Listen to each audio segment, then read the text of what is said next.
welcome back to the IWAR Network Tubecast. I'm your host, Alex G, and with me, as always, NWL, BRL Commissioner Matt Riley, IWAR Commissioner, and CWO Commissioner Mr. Anderson. How are you gentlemen doing this evening?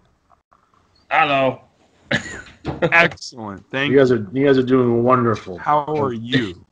Better than most people, I assume. You know, not for nothing. I think I'm still in my post-holiday hangover. Like, I've just been tired all the time and mentally fried. So, hopefully my brain will come back to normal in the upcoming weeks or so. Like, for me personally, it's like when you have that much family over your house and like you host the holidays for everyone, it's draining, to say the least. So I would never do that.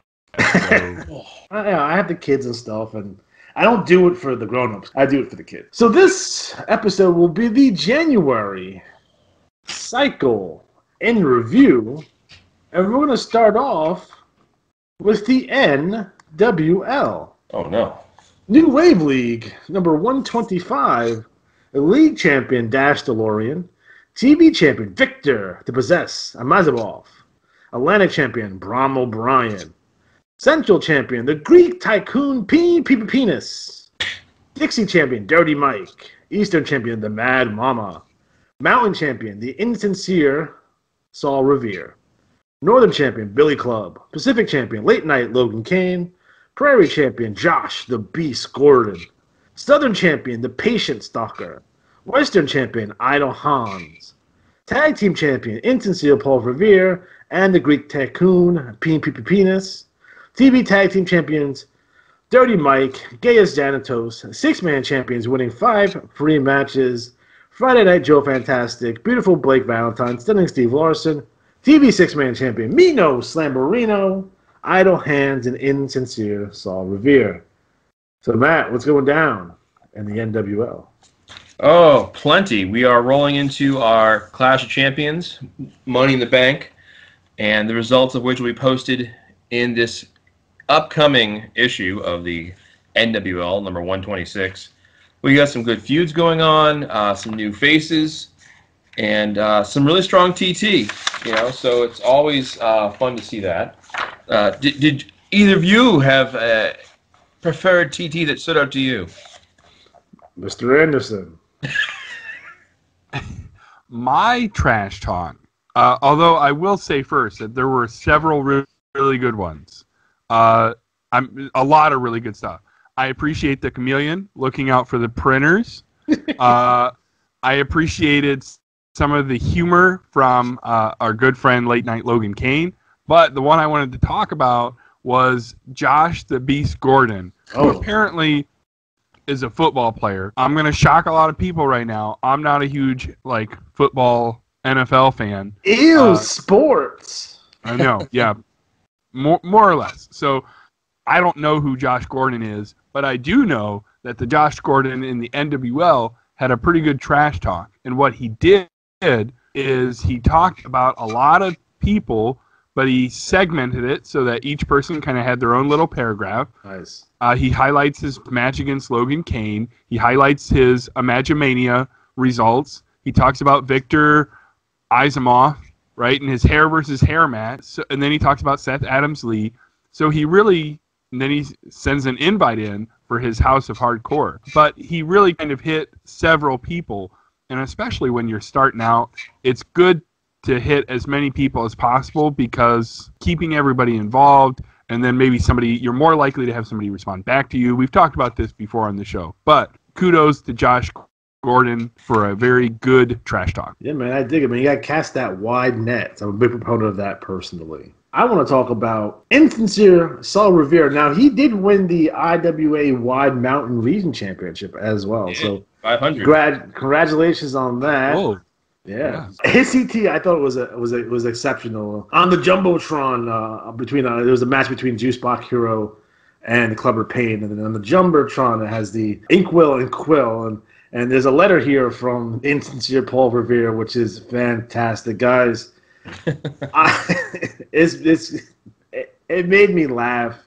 I thought it was fantastic, and I like the fact that on the bottom when it's supposed to say "sincerely yours," it says "insincerely yours."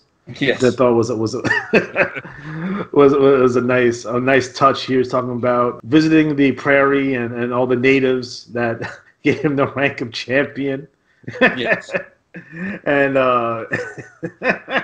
He has several middle names. yeah, no, man. I again, I think that he's going to be a big star. I think he's going to be chameleon good real soon. I enjoyed several pieces of TT this month. Again, it's good to see strong work from the guys.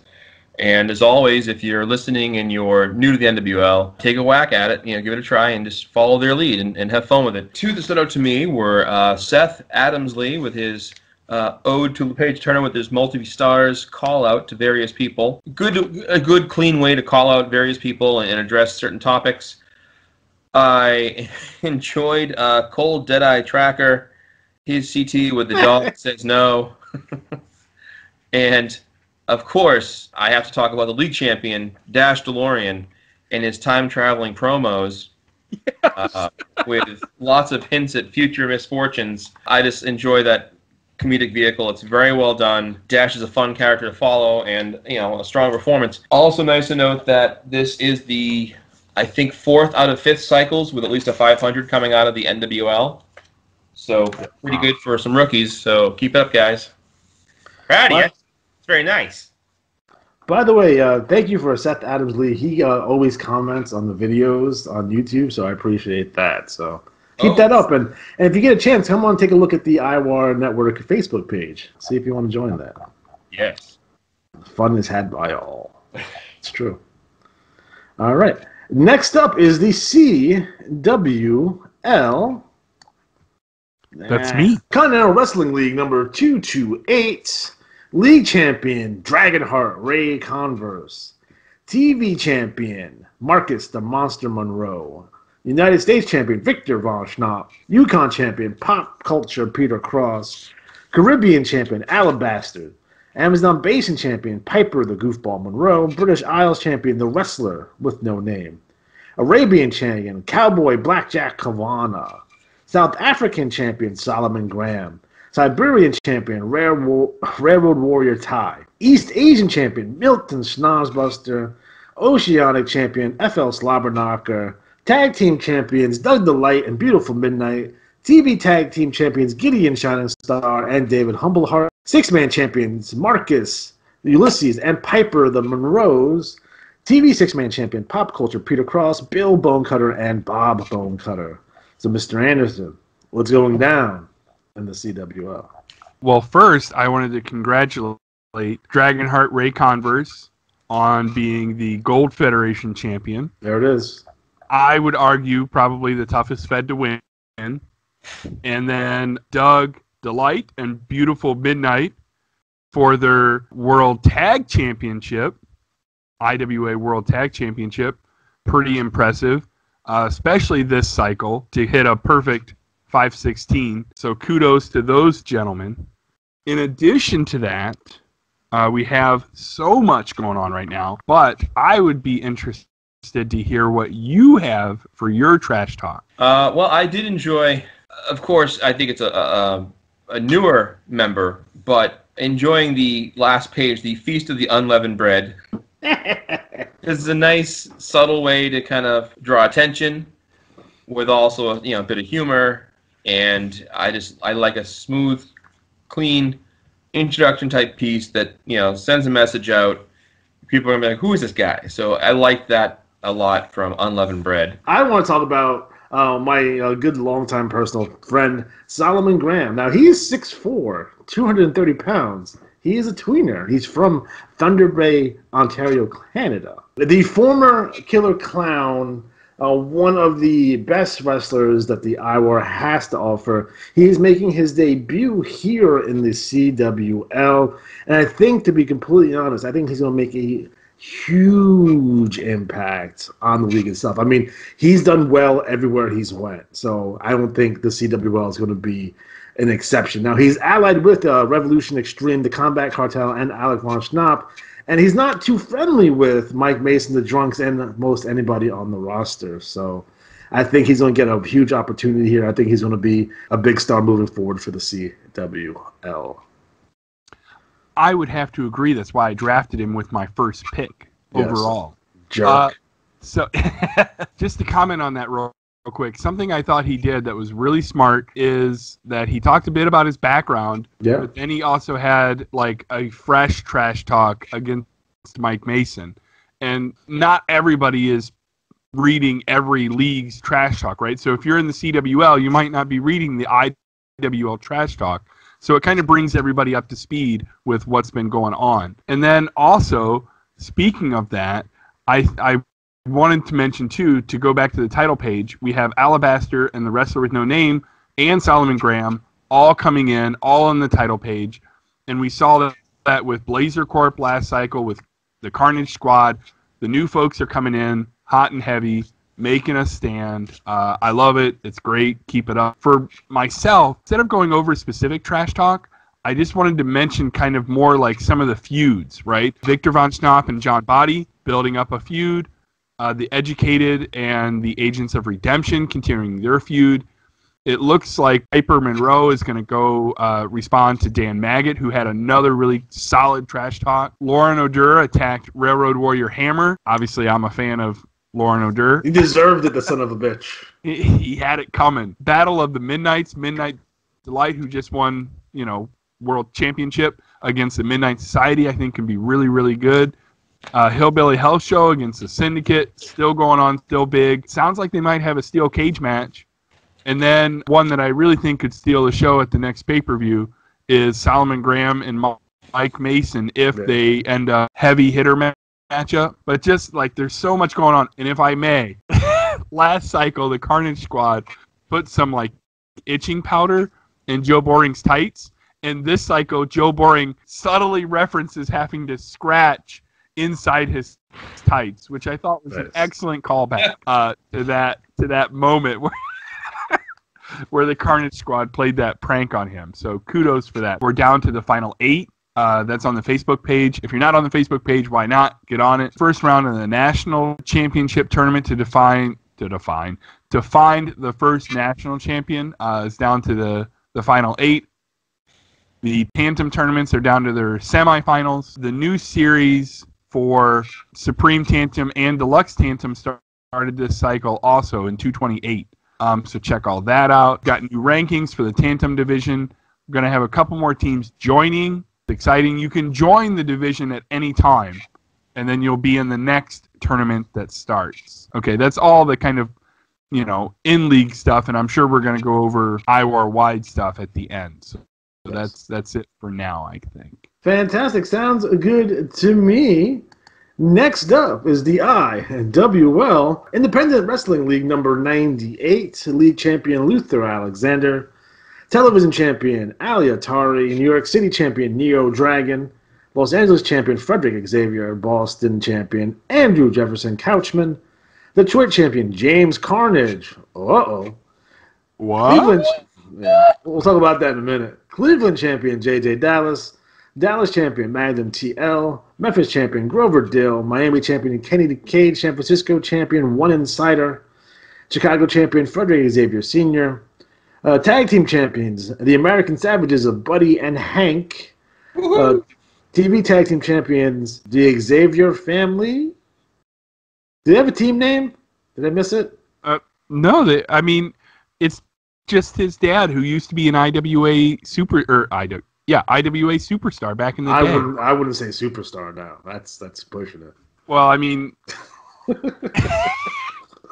he did okay. No, and the dad is not in the Chaotix, just FYI. Okay. Or the Cochotics. My misspelling. Jesus Christ. 6-man champions. Speaking of the Chaotix, they won 5 free matches by retaining. And then we have the TV 6-man champions of the Shocker, Jimmy Electric, Prince Tun, Grand Suproses, the fabulous Three Birds. So, Alex G, what's going down in the IWO? Well, we're just coming off our biggest pay-per-view of the year, and I have to admit this is probably one of the better pay-per-views that we've done. So many twists and turns. I recommend everyone to go and read it. I know the font on this is a little thick, and I apologize for that. Again, with the new format, I'm still trying to work out the kinks here, but I can tell you for our next pay-per-view, I'm going to use a thinner and not so bold font here, so you guys can read it. If you guys have any questions or want something in particular, I can send it to you privately if it's something that you can't see. And I guess the big news coming out of this pay-per-view, there's two things. Number one, we have the return of the regulators. Holy shit, they're back. I guess we shouldn't talk all that shit on Tubecast. Yeah, I kept trying to get you to stop, and nobody. They're back, and they're looking for gold, and they're looking for the Chaotix, and I don't know what to do because the Chaotix next mandatory challengers are the Magnum Force. So I wonder what we're going to do here because the regulators are still technically the IWAR tag team champions. So we may want to unify those championships after all. So according to Luther Alexander, they've been hiding from him for some reason. I don't know why he says things like that, but it's not true. And I think the second bit of news I want to talk about coming out of this pay-per-view is some of the remarks that Robert Race made at the end of the pay-per-view. I do apologize for his remarks. He's been drinking, and it goes back to something I mentioned a little bit earlier about how I personally do not like to do heel authority figures. Not something I necessarily like to do, but there seems to be at least a demand for it, or at least a wanting for that. So not that I turn Robert Race heel. He's only a heel when he drinks. So if you guys watched the draft, he was doing some healer stuff at the draft and at the pay-per-view. He came out and made a statement. He fired Samantha Soley and threw a drink in her face. So he's a pretty mean and nasty drunk. I think he threatened to shoot wrestlers with his gun too, which is a little over the top. But, if you guys want a heel authority figure, well, here you go. But I'll tell you this, be careful what you wish for. Yeah. There's that. But again, overall, I think the pay-per-view, thank you for everyone who participated and sending us matches for the pay-per-view. I do appreciate that. I thought it came across very, very well. So thank you so much. It's one of the better ones that we've done personally. Mr. Anderson, what do you got in terms of trash talk? Well, in terms of trash talk, I had a couple that I was considering, but I ended up going with the Scorch Report. Where a couple of really funny jabs in here about the Three Birds. And it's just funny. It's just good stuff. And then I like the little one-liners at the bottom. The things you need to know, yeah. The things you need to know in the inside this issue. Where it says something like, Orphan Crippler really needs to work on daddy issues. Vacant is now the longest rating Grand Prix champion. The second longest rating. Yeah, second longest rating. Just little, I thought that was pretty funny. So that's the one that kind of stood out. Bubba Benfender's urn actually just holds his PBR. Yes. Again, every this is one of the things I look forward to every cycle because I think it's hilarious and it always gives me a chuckle. Matt, what do you got for us? Well, the TT that I enjoyed the most was by the individual known as Backstabber, who said he stabs everyone in the back. Announcers, women, children, teachers, doesn't matter, referees, fans, agents, other wrestlers. And he went on a full-page tirade about all the people he's going to stab in the back. And how he wants to prove he's the coolest, meanest, most good-looking of all time. Wants to win all the titles. I just enjoyed this, full page of fun. Just talk about playing the character. Putting over the gimmick. I wonder if his fans would have phone number knives in the back. I can in my head I see a 12-year-old kid be like, Backstabber! I can't believe you stabbed me in the back. I was going to say I think he might be my new tag team partner. Yeah, I do like that he's going to go on Dancing with the Stars to stab his partner on the back. That's also entertaining. That's really, really good. That was my TT of the month that I enjoyed. I think for me, looking at, we have the Ali Atari stuff, which is always fantastic. Guys, go out of your way to check that out. We have the Chaotix or the Chaotix, yes, as I call them. Now, what's cool here, and I appreciate this from Mr. Anderson, is that Frederick Xavier put over the fact that we're going to have the Kumite tournament, which I want to talk about in a little bit. So thank you for that, Mr. Anderson. Thank you for putting over my events. I appreciate that. They're very happy that Kennedy and Graham won the IWC Tag Team Championship from Luther and Tim Riggins III. So they're pretty excited, and they take a little shot at Barry Stevens here. Dare they? Nice job overall. In addition, we have Mr. Magnificent, and this is amazing. Now, guys, you're gonna have to read the Starrcade matches first before you read this. I recommend that. But this is fantastic. We have Mr. Magnificent, and it goes into the heel turn with Neo Dragon, and he's coming to Atari's aid and Lucha's aid. But Lucha is gone now, so it's going to be Atari's aid, and they look like they're going to team up to take on the dastardly trio now of Tim Riggins III, Neo Dragon, and Luther Alexander. So I don't know, the Mass Magnificent. I don't know. I think Luther is going to come after you pretty hard, and you can ask a lot of people. He's retired or put in wheelchairs. So we have TT here from the Fabulous Three Birds. Again, I think these guys, both the Tim Riggins and the Three Birds are like they nail it on these all the time. And we have Tim Riggins talking about Relic, and we have the Three Birds talking about the Chaotix, and then they get it. And I think it's overall it's fantastic. So again, make sure you read Neo Dragons, because that takes place after Starrcade 2. That's very important with the Neo Dragon heel turn here. So again, you gotta go back to the pay-per-view, read the matches, read Mr. Magnificent, and read Neo Dragons, because they're all basically together. So that's one part of basically the full story here. So I think overall I'm really appreciative, and thank you for all the great TT in the IWL.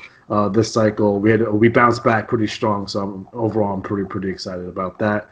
And the Kumite, and the Kumite is the IWL's version of the Brawl for All.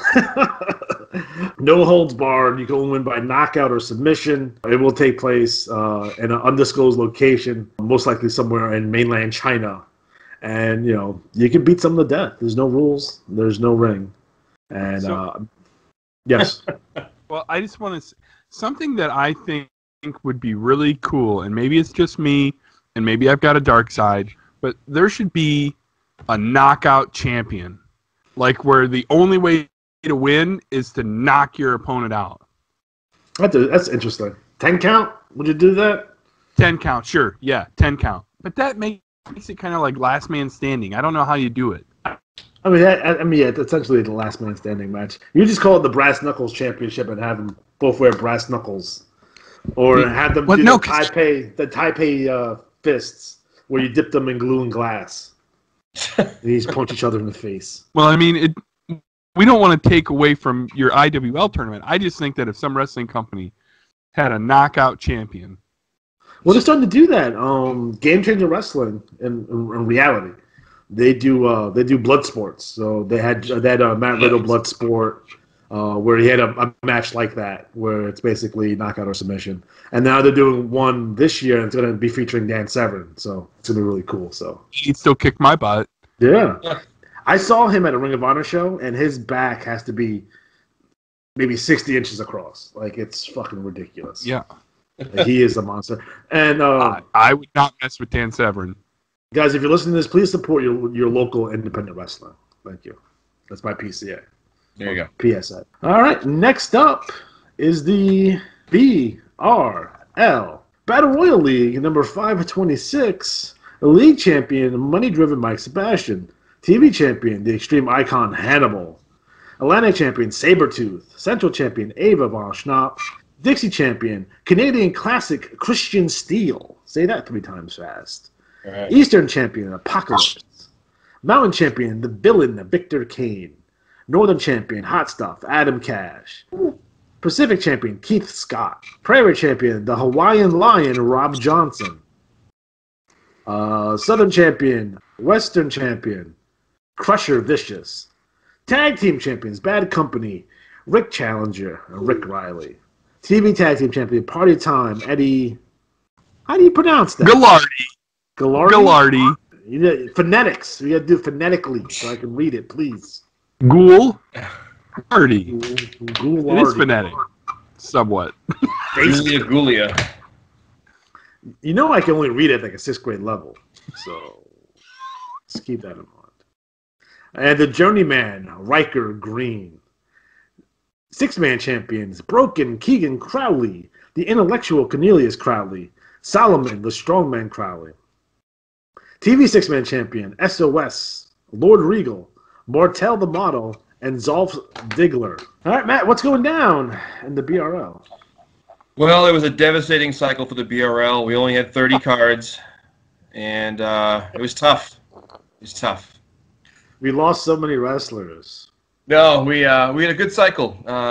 Activity was up, more wrestlers, more players, so thank you all for contributing. And the winner of our first BRL credit prize coming from the Battle Royal was Canadian Classic Christian Steele. So nice to see him earn $50 in IWA credit. And a reminder, it'll be the BRL's Battle Royal winner, the only league in IWA that does this, as a nod to the Battle Royal name. The winner of the Battle Royal takes home IWA credit, so based on activity. So thank you all. It was a good cycle overall. Lots of action, lots of TT. We have a few TTs missing, and I just want to kind of mention this real quick. I know a lot of people like to wait till the last minute to send in their matches. The deadline to get in matches is the Monday before the cycle runs, so 9 a.m. in the morning. I know every year or every cycle somebody is like, oh, I sent my TT in. Oh, what time is it? It's 1:30. At a certain point, they just cut off and they don't take anything else. So I would advise everyone out there who is writing up TT, we want to see it. So send it in by Sunday afternoon, Sunday evening. Don't leave it at the last minute. Because if you do that and we miss out, I know 3 people whose TT didn't get through in different leagues this cycle. So just don't, miss it because you were like, oh, I'll get to it eventually. Just fire it off. And That's I think what she said. One thing we talked about was I found writing the TT in the moment, like when you get the thing posted, we see the bulletins. Take your notes, get it started. I found that helped me a lot. I finished almost all of my TT this cycle, and it's not even a week left. So get a jump ahead. We want to make sure we get everyone's TT in there. There's a lot going on in the league. We just finished our Battlecade pay-per-view recently. Now we're moving towards WrestleRama and set feuds up. I would ask players, if you email me and say, we're not going to go with this feud, and then you send in TT and go with that feud, that doesn't make it easy on my part as the commissioner trying to coordinate.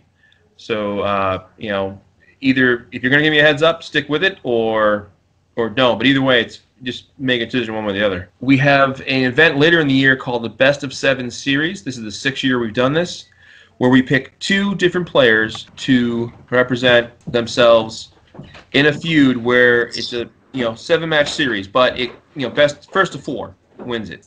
And we've had some fantastic matchups. It's generally a matchup between 2 players who TT very well. I try to make sure it's very strong and balanced, so it's not like a blowout. And we're looking forward to another strong year, so look for that announcement. You might notice BRL, a little format change. You'll find more of the bulletin, or more of the report in the bulletin this time. We've got the events lined up for the year ahead. A couple of big announcements or changes is the $1 million jackpot bonus. If the Battle Royal winner has a 501 for a strategy total, and the league has over 100 cards, that winner gets a $1 million bonus. So that's one of the things floating out there. And then one of the other big announcements is, of course, our winner of the Wrestler of the Year award will win $1 million in imaginary money, as well as a real championship belt. Oh! So that's sitting out there.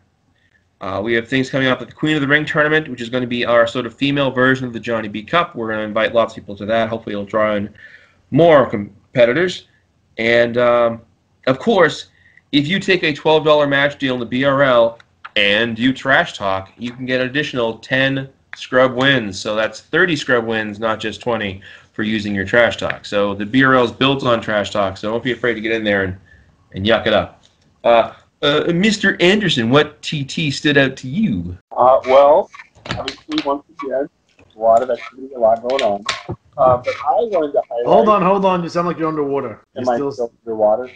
Yeah. Sure. My TT for this cycle, I want to talk about the Golden Tigress. Now, the Bureau won't be her stealing. One way or another, 2019 will be the year of the cat. Tonight, for the first time, the First Lady of Suplex City makes her debut. It's time to change the game. Remember her name. Remember the Golden Tigress. So a nice little debut from the Golden Tigress. I really do enjoy that. For my TT, I wanted to talk about the Holy Family, particularly the interaction that went on between Vanity and Wolf. It was just really funny, just this idea of Vanity kind of leading the charge, but Wolf asking several questions like, oh, it's time, it's chat time. Yep, that's usually what I do. And then, is this where you're going to make fun of everybody? Oh, okay.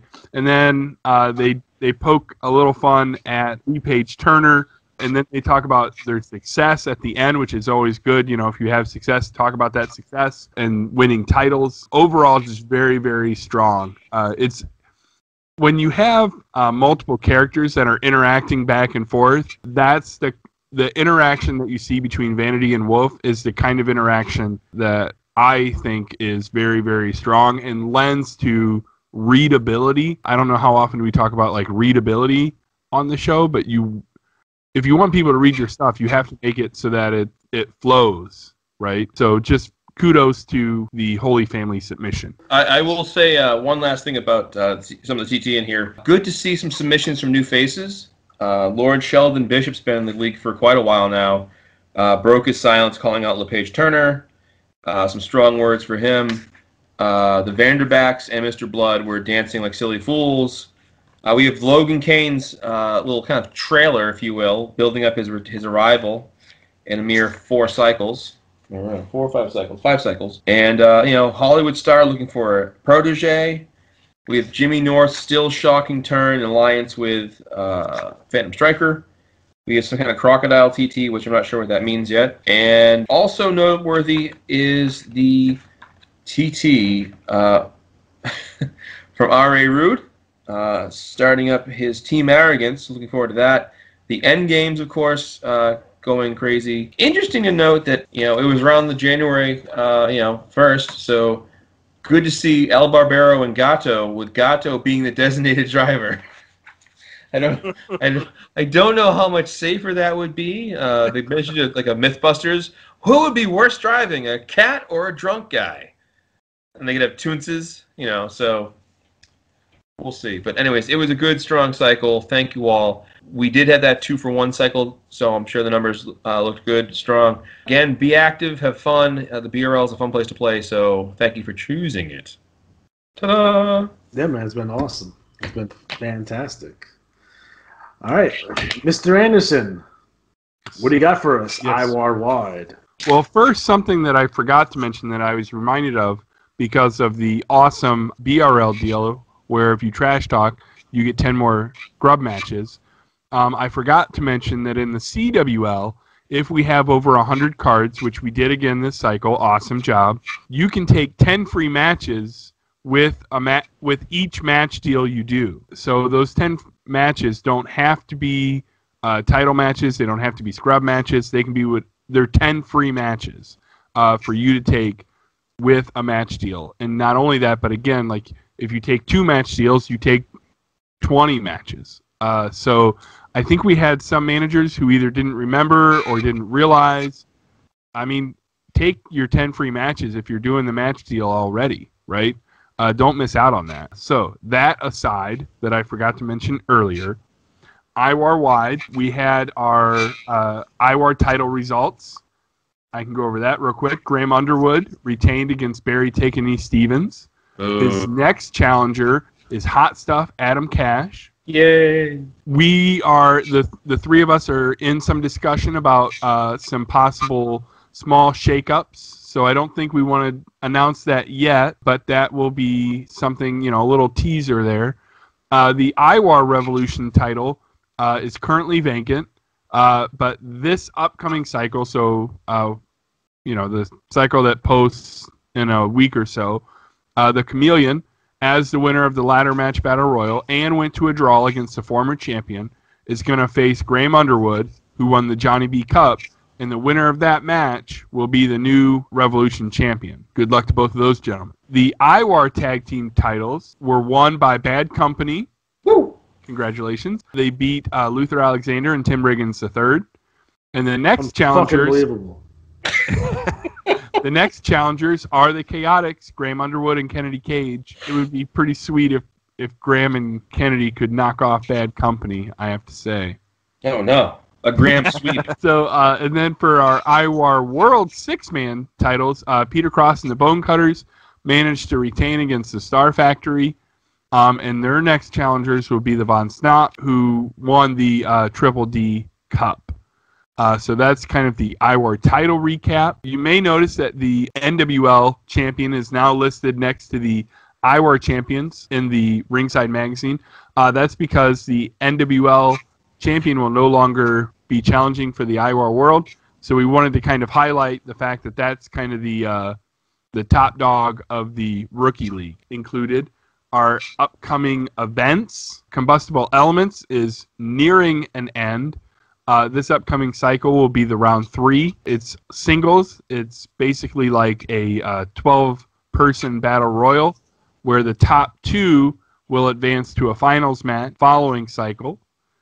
Our signups continue for the Johnny B Cup and the Murano Memorial Tag Tournament. I know most of us, including myself, tend to enter the cycle it's due. Let's double check the due date. I believe I know it, but I want to make sure I get it correct. The due date isn't until February 19th, so you still have time. But, don't miss out, because if somebody messages me on the 21st of February and says, oh, I want in, it's too late. Like February 19th, that's the day gold drops. Let's get it in. Let's get it done. I would love to see the Johnny B Cup be massive. I would love to have over 128 people sign up. That would be awesome. Those signups are on the Facebook group. I will be updating that shortly, probably before the cycle drops, maybe even before this Tubecast posts, with people who have signed up as well as people who have paid. At some point, the people who have paid are going to bump the people who have signed up. That's not yet. Right. But, eventually the people who have paid are going to be the ones that, we recognize. But definitely the signups are important, particularly for the Murano, where each manager only gets one team per league. So make sure you sign up there. That's our events. There was a couple other things I wanted to talk about. Was there anything IWAR-wide that you gentlemen wanted to talk about? I just want to make sure that everyone signs up for Soul Survivor. Again, it's a $1 entry fee. This is the IWL Soul Survivor. Again, the prize will be 100% of the prize pool. So if 30 men entered, the prize will be $30 in IWA credits. If 50 men entered, it will be $50 in IWA credits. So please sign up. Get those to me as soon as possible. We've already had some people already sign up, so thank you for that. Just make sure you email Kim at the IWA. She gives me the notifications so I can enter you into the contest. And I have noticed, speaking of that, there are occasions where the IWA, they do a lot and they don't catch everything. I had a couple sign-ups in another event that I didn't get confirmation of until the manager themselves said, hey, I signed up for this. So if it so happens that you don't hear from us or we don't confirm with you, maybe kind of, err on the side of caution. Say, hey, I signed up. Be proactive. Be proactive. Did you get my confirmation? There were a couple more things that I wanted to talk about. In the Ringside Magazine, you may have noticed it was a bit of a transition cycle, right? Matt still did a lot of work. I tried to start doing some of that work.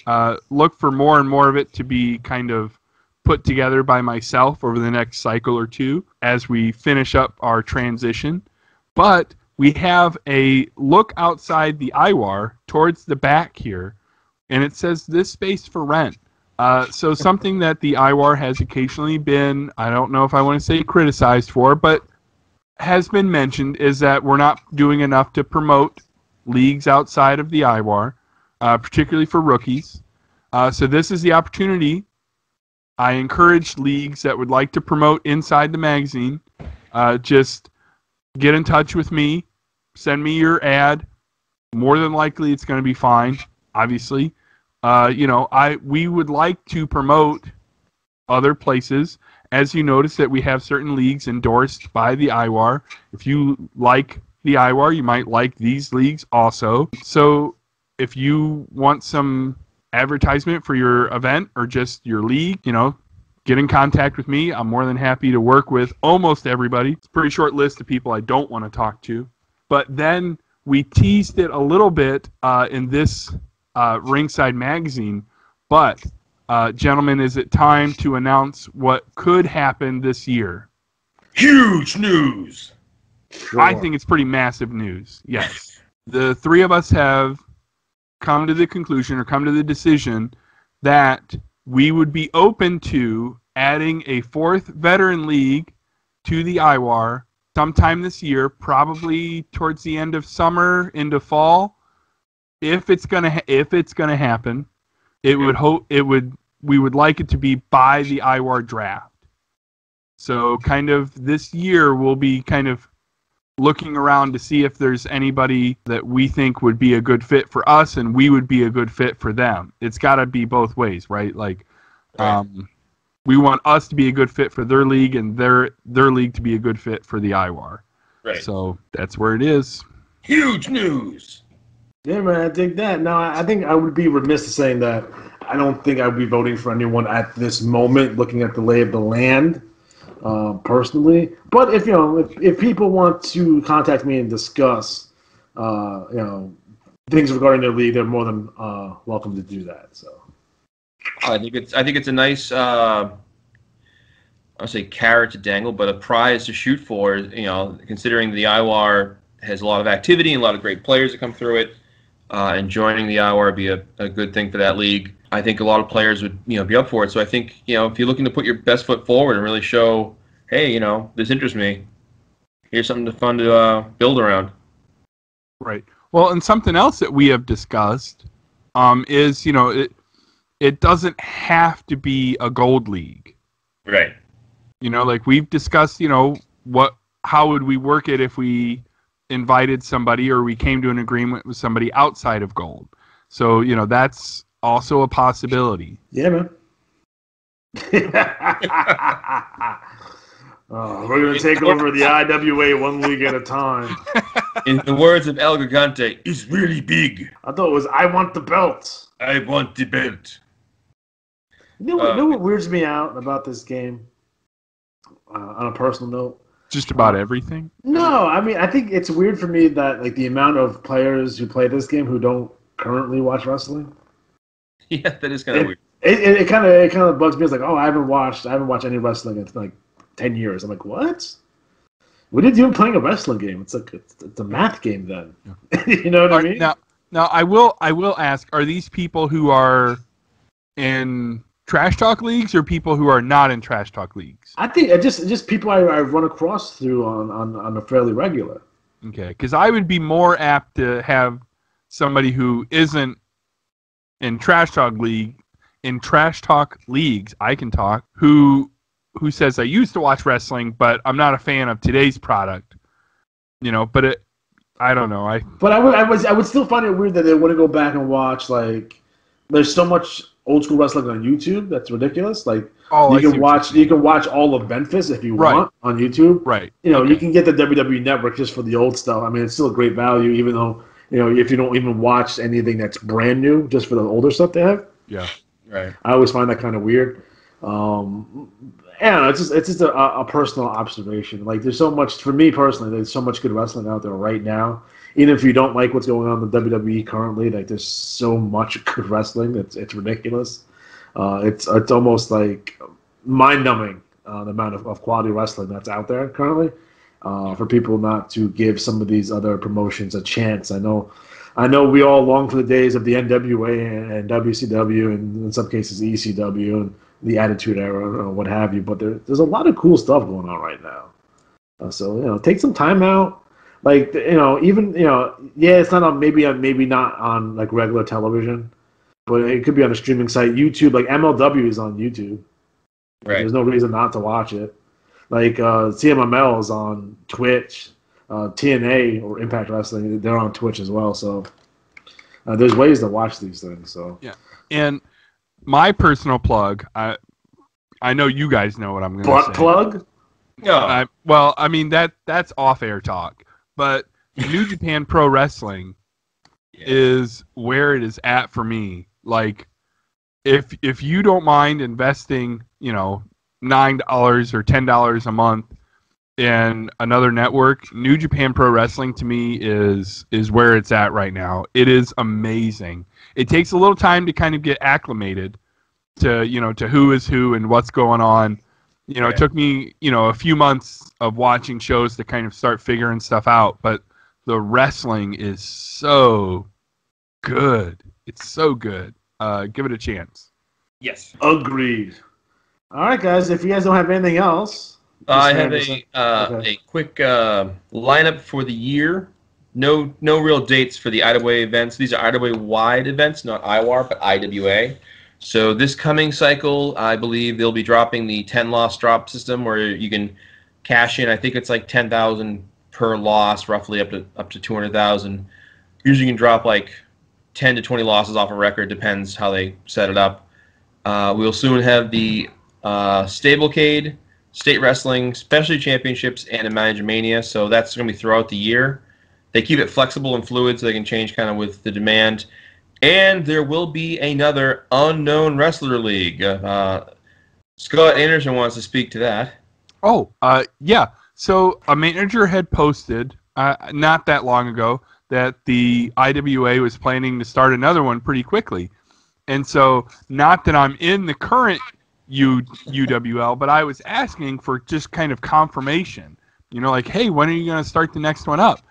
And the IWA told me, well, we normally start it in October, but we would be willing to start it earlier if that's what people wanted, which didn't kind of seem to coincide with, what they had told this other manager.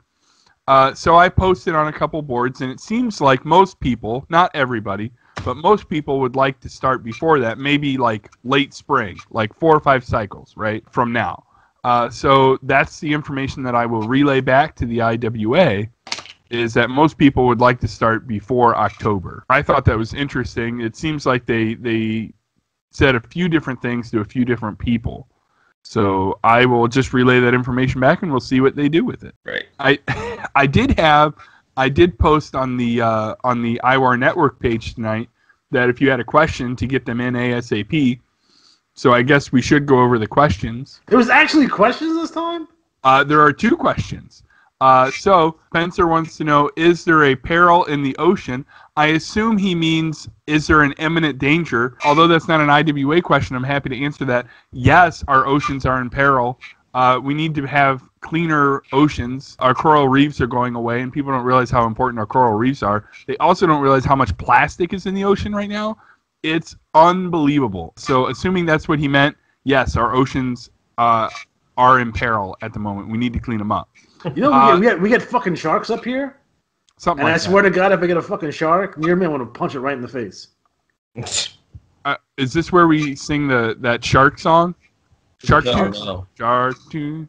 Okay. What are you saying? And then Rich asked if we will have IWAR-wide rankings this year for 2019. The answer to that question is yes. I believe right now Matt is still interested in doing those. I've been kind of twisting his arm trying to get him to let me do it, but one of us will be doing it this year for sure. We will definitely be continuing those IWAR-wide rankings. He may be interested because Midnight Delight is going to jump out to a big lead here. But will they with the American Savages in the IWL keeping pace? At least CWL wide, right? So those 2 teams will be neck and neck right now, and we'll see where that goes. Yeah, definitely. The Hank and Buddy, the Savage Americans, are right up there too. So those are the 2 questions we got.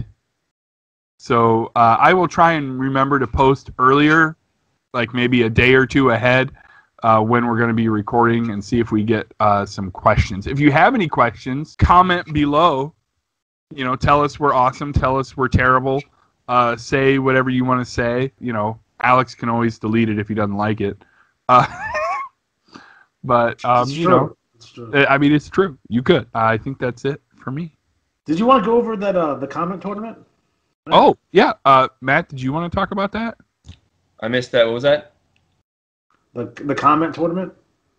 Oh, yes. So we've mentioned several times throughout this Tubecast and in the past that it behooves you to leave us a comment. So what we're going to do is if you leave a comment in our Tubecast, you're going to be entered into a special event that we're working on. But essentially, it'll be a little fun tournament/contest of those who've left comments. So there, leave a comment and see what happens. Now, if you have nothing to say, just leave. Just tell us who your favorite old school wrestler is. How about that? Arn Anderson. Is it? Oh yeah, Interesting. Arn Anderson, so underrated. Agreed. Historically, right? I think a lot of us like diehards are like, oh, Arn Anderson, but Yes. historically underrated. Is it because he looks like the guy who mows your lawn? Yes, But he's so good. so good. He could work. He could talk. His mannerisms in the ring, and I'm a big fan of like those little details, like the little like facial expressions. He's so good. So if you have nothing to say regarding the two guys, just leave who your favorite old school wrestler is below. There it is. All right, guys. So we are officially out of time. So for Matt Riley, for Mr. Anderson, Happy I'm Valentine's Day. fucking dick. I'm Alex G. Have a good night.